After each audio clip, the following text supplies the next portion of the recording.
জয় গুরু। নমস্কার সবাইকে। আশা করছি গুরু কৃপায় সবাই ভালো আছেন, সবাই ভালো থাকেন, সেটাই কাম্য। গুরু যেন সবাইকে ভালো রাখে সে আশাই ব্যক্ত করি। সেই সাথে আমার জন্য একটু আশীর্বাদ করবেন, গুরু যেন আমার স্থূল দেহকে এই দেহ লয় হওয়ার পূর্ব মুহূর্ত পর্যন্ত ভালো রাখেন। সেই সাথে আমার যে ফ্যামিলি আছে, দীর্ঘদিন যাবৎ আমার সাথে যারা আছেন আমার ইউটিউব চ্যানেলে, যারা আমাকে প্রতিনিয়ত ভিডিও দেওয়ার জন্য বলেন, উৎসাহ করে এনেছেন আমাকে এই পর্যন্ত, তাদের কাছে আমি কৃতজ্ঞ। এবং যারা নতুন এসেছেন আপনাদেরকে সুস্বাগত। এবং অনেকেই আমার নাম্বার চেয়ে থাকেন, নাম্বার ডেসক্রিপশনে দেওয়া আছে, ফেসবুক পেজের লিঙ্কও দেওয়া আছে। আপনারা সেখান থেকে আমাকে যে কোনো বিষয়ে সরোদয় শাস্ত্রে নক করতে পারেন। যদি আমার জানা থাকে আমি চেষ্টা করব সেই বিষয়টা বলার জন্য। আরেকটা কথা, সরোদয় বিজ্ঞানের লাইভ ক্লাস শুরু হয়ে গিয়েছে। প্রথম বেসের যে ক্লাস সেটা আমার শুরু হয়ে গেছে এবং দ্বিতীয় বেসের জন্য অনেকেই নক করছেন। যারা আপনারা দ্বিতীয় বেসে শিখতে চান অবশ্যই আমাকে নক করবেন, অবশ্যই আমাকে নক করবেন। নক করলে আমি আপনাদেরকে লিস্টেড করব। লিস্টেড করার পরবর্তীতে সময় এবং তারিখটা আমি জানিয়ে দেব। সময় এবং তারিখটা এখনও পর্যন্ত আমি সিলেকশন করিনি। তো সময় এবং তারিখ যখনই আমার লোকজনগুলো হবে, আপনারা সবাই যখন নক করবেন আমি অবশ্যই তখন জানিয়ে দেব। তো অতি দ্রুত আপনারা এই লাইভ ক্লাস করার জন্য যোগাযোগ করেন। লাইভ ক্লাসে আমি সরোদয় বিজ্ঞানে অনেক সিক্রেট বিষয় নিয়ে আলোচনা করি এবং অনেক সিক্রেট বিষয় বলবো। সরোদয় বিজ্ঞান এরকম একটা বিজ্ঞান, এটা মানে একদম সায়েন্স। আপনি যে কাজটা করবেন প্রপার ওয়েতে বুঝে যদি আপনি কাজ করেন, আপনি নিশ্চিত রূপে সাকসেস আনতে পারবেন, নিশ্চিত রূপে আপনি সাকসেস আনতে পারবেন। তো আজকের যে বিষয়ে বলবো, আমি তো অনেক ভিডিও দিয়েছি সরোদয় বিজ্ঞান নিয়ে, অনেক ভিডিও দিয়েছি। তো এইগুলোকে আপনি প্রয়োগ কীভাবে করবেন, এগুলোকে আপনি কীভাবে প্রয়োগ করবেন। তো বাম নাসিকার কী কাজ, ডান নাসিকার কী কাজ, শোষণমার কী কাজ, কোন তত্ত্বের কী কাজ, এগুলো নিয়ে আমি অনেক আলোচনা করেছি। এখন এগুলোকে আপনি কিভাবে ব্যবহার করবেন, এগুলোকে আপনি প্র্যাকটিক্যাল ব্যবহার করে আপনার এগুলো আয়ত্ত আনতে হবে। ধরে নিলাম আপনার মনে সংশয় আছে, সরোদয় বিজ্ঞান নিয়ে আপনার মনে সংশয় আছে, আপনি সাকসেস পাবেন কি পাবেন না, আপনার এই বিষয়ে সংশয় আছে ধরে নিলাম। আচ্ছা, সংশয় যদি থাকে তাহলে আমাকে তো ওই বিদ্যাটা, যে জিনিসটা পড়লাম সেটা চেক করতে হবে।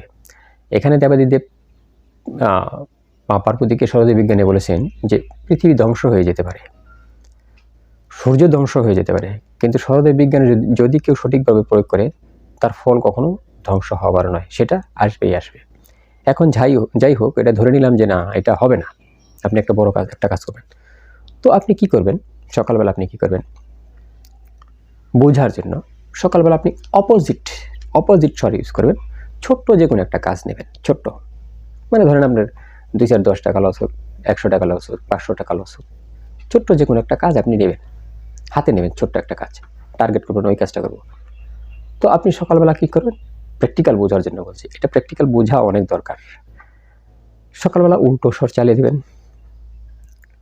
স্বরের বিরুদ্ধে যে সমস্ত ক্রিয়াকলাপগুলো আছে সবগুলো আপনি করবেন, স্বরের বিরুদ্ধে সকাল থেকেই আপনি শুরু করবেন, ঠিক আছে। যদি কৃষ্ণপক্ষ থাকে শুক্লপক্ষের স্বর চালাবেন, যদি শুক্লপক্ষ থাকে কৃষ্ণপক্ষের স্বর চালাবেন, যদি প্রতিপদা তিথি থাকে তাহলে চতুর্থী তিথির স্বর চালাবেন। তো এইরকম করবেন। যদি ডান পা ফেলার দরকার হয় তাহলে বাম পা ফেলবেন, বুঝতে পারেন না, ফেলবেন। আপনি তো চেক করতে হবে দাদা, আসলে বিদ্যাটা সঠিক না ব্যাঠিক, ঠিক আছে, চেক করতে হবে। যদি তত্ত্বদর্শী হন, যদি তত্ত্ব বোঝেন, তত্ত্ব আপনি বায়ু তত্ত্ব চালিয়ে দিলেন, অগ্নিতত্ত্ব চালিয়ে দিলেন, দিয়ে আপনি সকালবেলা ক্রিয়াকলাপ শুরু করলেন। শুরু করার পরবর্তীতে আপনি ঘর হতে বের হয়ে গেলেন, শৌচালয়ে গেলেন, শৌচালয়ে গিয়ে আপনি উল্টাপাল্টা স্বর চালিয়ে দিলেন, যা মনে হচ্ছে আপনার উল্টাপাল্টা কাজ করতে হবে এটাকে বোঝার জন্য। এর সব প্রকৃতির বিরুদ্ধে কাজ করতে হবে, প্রকৃতির বিরুদ্ধে কাজ করার পরবর্তী আপনি যখন ঘর থেকে বের হয়ে যাবেন ওই কাজের টার্গেটে, তখন আপনি সম্পূর্ণ উল্টা ক্রিয়াকলাপ করবেন। সাপোজ ডানে চলছে, ঠিক আছে, আপনি বামে ফালিয়ে চলে যান, বাম পা আগে দিয়ে চলে যান, গাড়িতে চড়েন, ওই প্রক্রিয়া গাড়িতে চড়েন। এখন আপনি আপনার কর্মস্থলে গেলেন, যে জায়গায় যাওয়ার কথা সেই জায়গায় গেলেন। এখন ওই যে মানুষগুলো আছে, ওই মানুষগুলো যাদের সাথে আপনি ক্রিয়াকলাপ করবেন, তাদের কাছে গিয়েও আপনি আপনার স্বরকে আপনার প্রতিকূলে ইউজ করবেন। প্রতিকূলে ইউজ করার মানে সমস্ত জায়গায় আপনি প্রতিকূলে ইউজ করবেন। যদি সরোদয় জ্ঞানী হন, প্রতিকূলে ইউজ করবেন, তবে লসটা মেপে নেবেন অল্প, ঠিক আছে, যে লসটা অল্প মেপে নেবেন। কারণ প্র্যাকটিক্যাল করছেন, এগুলো আমি করেছি, অনেক করেছি এগুলো, প্র্যাকটিক্যাল করছেন। করার পরবর্তীতে আপনি কাজটা শুরু করলেন, দেখলেন লস হয় কি লাভ হয় না, কারণ আপনি জেনে গেছেন যে এখানে আপনার লস হবে, আপনি জেনে গেছেন নিশ্চিত রূপে আপনার লস হবে। 100%। সেম থিং সেম ওয়েতে যদি এর মাঝে ক্রিয়াকলাপ আপনি তো সব উল্টা করে গেছেন, এখানে মাঝে যদি ক্রিয়াকলাপগুলো আপনার 60-70% আপনার আবার একুরেসি হয়ে যায়, যদি একুরেট হয়ে যায়, যদি ভালো হয়ে যায়, আপনার পক্ষে অনুকূলে হয়ে যায়, তখন ওইখানে গিয়ে আপনি আবার মধ্যম রেজাল্ট পাবেন। ভাই লসও হয় না, লাভও হয় না, ঠিক আছে, হয়েছে 2-1 টাকা, এরকম হয় না অনেক সময়। দ্যাট মিনস কি, কিছু সময় স্বর আপনার অনুকূলে ছিল, কিছু সময় আপনার অনুকূলে ছিল না। এই যে কিছু সময় ছিল, কিছু সময় ছিল না, 50-50 ভাগ করে দিলেন, তখন আপনার রেজাল্টটা মধ্যম হয়ে গেল। আর যখনই আপনি সম্পূর্ণ ক্রিয়াটাকে আপনি বিপরীতভাবে করলেন, তখন সম্পূর্ণ জিনিসটা লস হয়ে গেল। তো এইভাবে আপনাকে স্বরকে চেক করতে হবে। স্বরজ্ঞানী হতে হলে আপনাকে অবশ্যই লাভ এবং লস দুইটাই আপনার প্র্যাকটিক্যাল করতে হবে। দুইটা যদি আপনি প্র্যাকটিক্যাল না করেন, তাহলে আপনি কখনোই স্বরজ্ঞানী হতে পারবেন না। তো এই তো গেলো একটা বিষয়। আর এর মাঝখানে আমি আরেকটা কথা বলি, অনেক সময় এই কথাটা বলার কারণ আছে, এটা আমি এই ছোট্ট একটা বিষয় নিয়ে আমার অন্য কোনো ভিডিও বানাবো না। আপনারা যারা সরোদয় বিজ্ঞান প্র্যাকটিস করেন, যারা প্রাণায়াম করেন, সকালবেলা উঠে যারা প্রাণায়াম করবেন, বি কেয়ারফুল, সকালবেলা একদম প্রাণায়াম করতে যাবেন না। আর যদি প্রাণায়াম করেন, তাহলে প্রাণায়ামের সঠিক ক্রিয়া, সরোদয়ের সঠিক কাজটা বুঝে আপনাকে প্রাণায়াম করতে হবে। কেননা ধরুন আপনার তিথি এবং দিনের স্বর সবই ঠিক আছে, পক্ষের স্বর ঠিক ছিল, এরকম যদি আপনার হয়ে থাকে, আপনি প্রাণায়াম করার ক্ষেত্রে আপনার তখন তো ঠিক ছিল স্বর, যখন আপনি প্রাণায়ামের জন্য বসেন, প্রাণায়াম শুরু করেন, তখন তো ঠিক ছিল, কিন্তু প্রাণায়াম করার পরবর্তীতে দেখা গেল আপনার স্বরটা চেঞ্জ হয়ে গেছে, বিপরীত ক্রিয়া হয়ে গেছে।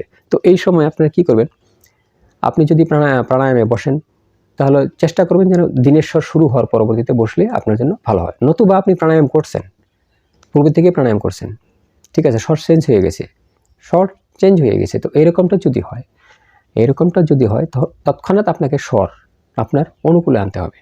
প্রাণায়াম করার ক্ষেত্রেও এবং ব্যায়াম করার ক্ষেত্রেও এবং বিভিন্ন ক্রিয়াকলাপের ক্ষেত্রেও আমাদের এই স্বর চেঞ্জ হয়, আমাদের নাসিকা চেঞ্জ হয়। যদি এরকমটা হয়, আপনি খুব খেয়াল করে বার, তিথি যা আছে এগুলো খেয়াল করে তাৎক্ষণিক আপনি সাথে সাথে আপনার এই যে পরিবেশ যে আপনার প্রতিকূলে চলে গেছে, প্রকৃতি যে আপনার প্রতিকূলে চলে গেছে, এটাকে আপনার আয়ত্তে আনতে হবে, মাস্ট বি আয়ত্তে আনতে হবে। না হলে কি হলো, প্রকৃতি আমাকে সব কিছু ঠিকই দিয়েছিল, সকালবেলা সব কিছু ঠিকই দিয়েছিল, তো সকালবেলা যেহেতু সব কিছু সে ঠিকই দিয়েছিল, বাট আমি আমার প্রাণায়াম করার দরুন, আমার ব্যায়াম করার দরুন, আমার অন্যান্য ক্রিয়াকলাপের দরুন প্রকৃতি আমার বিরুদ্ধে চলে গেল, তাহলে দিনটা কিন্তু আমার জন্য শুভকর নয়, দিনটা আমার জন্য ক্ষতিকর হয়ে গেল। এটা আমি নিজ থেকে নিজেকে ক্ষতি ডেকে আনলাম। তো এই ব্যাপারে অনেকে কিন্তু সকালবেলা দৌড়ঝাঁপ করেন, অনেকেই এক্সারসাইজ করেন, অনেকেই প্রাণায়াম করেন, বাট যাই করেন না কেন, এই আপনার যে স্বর আছে, এই স্বরের যে বিজ্ঞান আছে, তার যে প্রতিদিনের ক্রিয়াকলাপ আছে, সেটাকে অবশ্যই আপনার খেয়াল রাখতে হবে। এইভাবে খেয়াল রেখে যদি আপনি কোনো কাজ করেন, নিশ্চিত রূপে আপনি রেজাল্ট পাবেনই। তো আজকে এই পর্যন্তই। জয় গুরু, নমস্কার সবাইকে।